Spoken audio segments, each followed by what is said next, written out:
C'est l'histoire d'un roi. Un roi, pas comme les autres rois. Ce roi-là, il ne s'intéresse pas à l'or, ne s'intéresse pas à l'argent. Ce roi-là ne s'inquiète pas du tout de savoir ce qui se passe dans son royaume. Ce roi-là ne pense pas aller faire la guerre aux pays voisins. Ce roi-là, il n'a qu'une seule passion dans la vie. Ce sont les habits, les beaux vêtements. Et pour cela, il a une armée. Non, pas une armée de soldats, une armée de tailleurs, une armée de couturiers, une armée de tisserands. Et l'armée du roi travaille jour et nuit pour fournir chaque matin au roi de beaux habits neufs. Dans son palais, le roi a mis des glaces, des miroirs partout. Comme ça, à toute heure du jour, il peut s'admirer dans ses beaux habits neufs. Un jour arrivent dans le royaume deux hommes. Et ces deux-là, ce sont des voleurs, des bandits, des escrocs, des malhonnêtes, quoi. Et ils entendent parler de la passion qu'a le roi pour les habits neufs. Et ça leur donne une idée pour gagner beaucoup d'argent sans se fatiguer. Ils font courir la nouvelle qu'ils sont de grands tailleurs, de grands tisserands.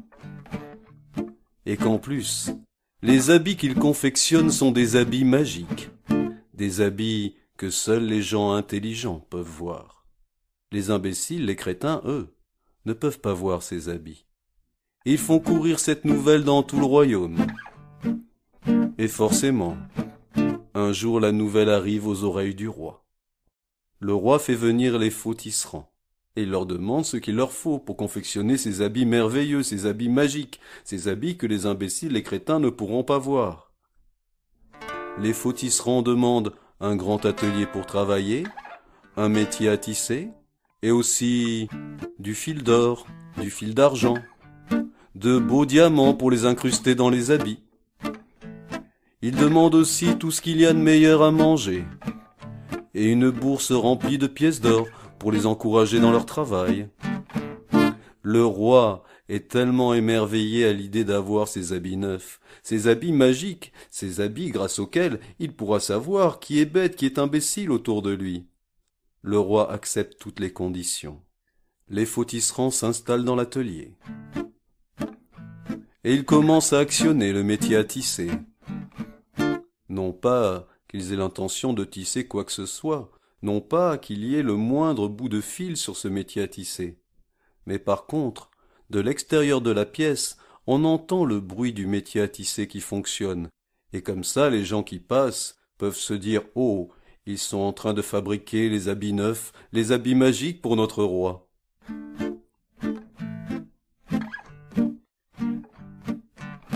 Et le temps passe. Au bout d'une semaine, le roi veut savoir où en sont ces beaux habits magiques. Il envoie son premier ministre. Oui, parce que le roi se dit « Oh, le premier ministre, c'est le plus intelligent, c'est le plus intelligent du pays, c'est sûr, lui il va voir les habits. » Le premier ministre rentre dans l'atelier. Les faux tisserands l'accueillent. « Bonjour, premier ministre, regardez sur le métier à tisser. Ces beaux dégradés de couleurs, ces beaux motifs brodés, ne sont-ils pas merveilleux ?» Le premier ministre regarde le métier à tisser, et là, il devient tout pâle, car il ne voit rien. Bon, c'est normal, il n'y a rien à voir. Mais lui se dit, « Mon Dieu, si je ne vois pas les habits, ça veut dire que je suis un crétin, un imbécile. Si le roi apprend ça, il va me chasser. Oh, il ne faut pas que je dise que je ne vois pas les habits. » Le premier ministre se met à crier en regardant le métier à tisser. « Merveilleux, prodigieux, majestueux. Merveilleux, prodigieux, majestueux. Oh, quels beaux habits neufs pour notre majesté, en vérité. » Le premier ministre retourne voir le roi et lui dit à quel point les habits sont extraordinaires et merveilleux. Et le roi est content. Une autre semaine passe. Cette fois, le roi envoie son ministre des Finances pour voir où en sont les habits. Le ministre des Finances rentre dans l'atelier. Les deux faux tisserands l'accueillent. « Bonjour, ministre des Finances. Regardez sur le métier à tisser, c'est beau dégradé de couleurs, c'est beau motif brodé. Comment trouvez-vous ces habits ?» Le ministre des Finances en reste bouche bée, car il ne voit rien. Bon, c'est normal, il n'y a rien à voir. Mais lui se dit « Mon Dieu, je ne vois pas les habits. Le Premier ministre, lui, les a vus. Ça veut dire que je suis un idiot, un imbécile. Si le roi apprend ça, il va me chasser du royaume. Oh, il ne faut pas que je dise que je ne vois pas les habits. » Alors lui aussi regarde le métier à tisser et se met à s'exclamer « Merveilleux, prodigieux, majestueux. Merveilleux, prodigieux, majestueux. Oh, quels beaux habits neufs pour notre majesté, en vérité. » Il retourne voir le roi et lui dit à quel point les habits sont merveilleux. Et le roi est content, d'autant plus content qu'il apprend que les habits seront terminés dans 2 jours.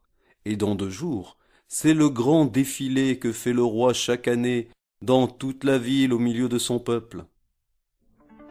2 jours plus tard, le roi va lui-même chercher ses habits. Il rentre dans l'atelier des faux tisserands, et les faux tisserands font semblant de présenter au roi une chemise, un pantalon, un manteau. Et bien sûr le roi ne voit rien. C'est normal, il n'y a rien à voir. Mais le roi se dit « Est-ce possible que moi, le roi, je ne vois pas les habits? Mon premier ministre les a vus, mon ministre des Finances les a vus. Si jamais on apprend que je suis un idiot, un imbécile, on va me chasser de mon trône. Oh, il ne faut pas que je dise que je ne vois pas les habits. » Et le roi se met à s'exclamer « Merveilleux, prodigieux, majestueux. Merveilleux, prodigieux, majestueux. Oh, quels beaux habits neufs pour ma majesté, en vérité. »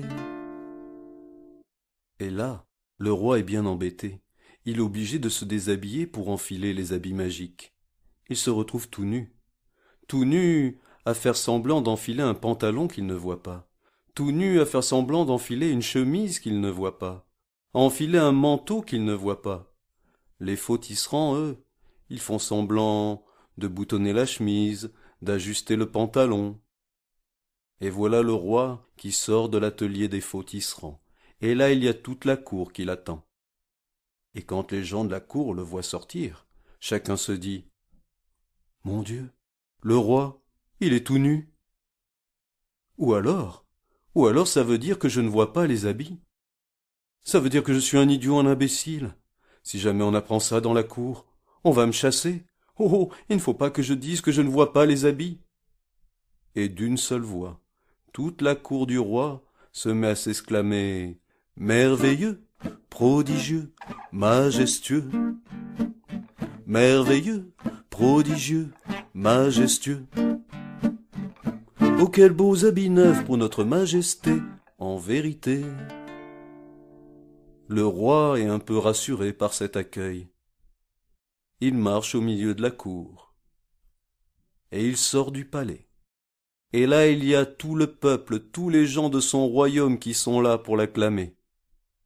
Mais quand le roi sort du palais, les gens de la foule le regardent et chacun se dit « Oh, mais le roi est tout nu !»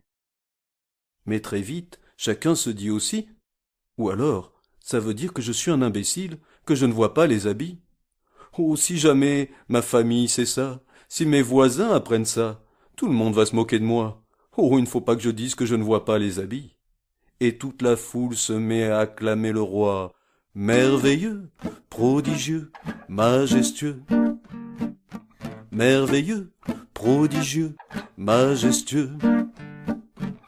Oh, quels beaux habits neufs pour notre majesté, en vérité.